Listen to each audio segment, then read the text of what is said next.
మీరు వెకిలి ప్రయత్నాలు మానుకోండి. నేను మీ మీద చేసినటువంటి ఆరోపణలకు మీకు దమ్ముంటే, సిగ్గుంటే, ప్రజాస్వామ్యంలో ప్రజల మధ్యలో ఉండాలనుకుంటే జవాబు చెప్పండి. అంతేగాని నా మీద మొరిగేటటువంటి వాళ్ళందరినీ వదిలిపెట్టి ఏది పడుతుంది మాట్లాడితే నేను చూస్తూ ఊరుకుంటాను అనుకోవద్దు.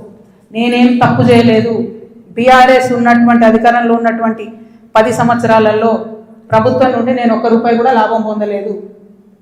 మీరు చేసినటువంటి అక్రమాలన్నీ నా మీద ఆపాదిద్దామని చూసుకుంటే నేను ఊరుకునే వ్యక్తిని కాదు. నీతి నిజాయితీ నా వైపు ఉంది కాబట్టి నేను ఇలా ధైర్యంగా కుండబద్దలు కొట్టినట్టు ఎక్కడికి పోయినా మాట్లాడుతున్నా. నాకు ఎవరితో అండర్స్టాండింగ్ లేదు, ఎవరితో వ్యాపారం లేదు. నా భర్త ఎప్పుడైతే టీఆర్ఎస్ అధికారంలోకి వచ్చిందో నేను నా భర్త ఒకటే విషయం అనుకున్నాం.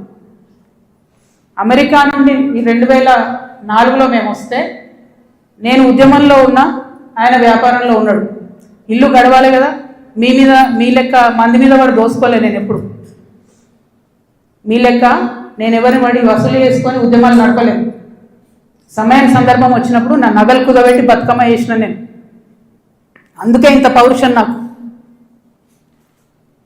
ఉద్యమంలో మీరు ఎవరెవరి దగ్గర దోసుకున్నారు, ఏ స్టూడియోల దగ్గర పోయి ధర్నాలు చేసి వాళ్ళతో కాంప్రమైజ్ అయిండు, అన్నీ తెలుసు సంగతులు. చెప్పలేదు, ఎందుకంటే సిగ్గుపోతారు తెలంగాణ వాళ్ళదని. నవ్వేటోళ్ళ ముందట జారిపడొద్దు అన్నారు కాబట్టి చెప్పలేదు. మీరు ఊరికే తమాషా చేసి నాతో పెట్టుకుంటే మాత్రం మామూలు చిట్టాలేదు నా దగ్గర. ఇవాళ నేను ఫస్ట్ టీ న్యూస్కి లీగల్ నోటీస్ పంపిస్తా ఉన్నా. నా భర్త పేరు పెట్టి కృష్ణారావు అనేటటువంటి ఎమ్మెల్యే గారు ఏదైతే ప్రెస్ మీట్ పెట్టినరో, మీరేమన్నా ఆల్తు ఫాల్తు social media channel T news అంటే? శాటిలైట్ ఛానల్, మీరు ఒక పార్టీని రిప్రజెంట్ చేసే ఛానల్, కనీసం వెరిఫై చేసుకోరా?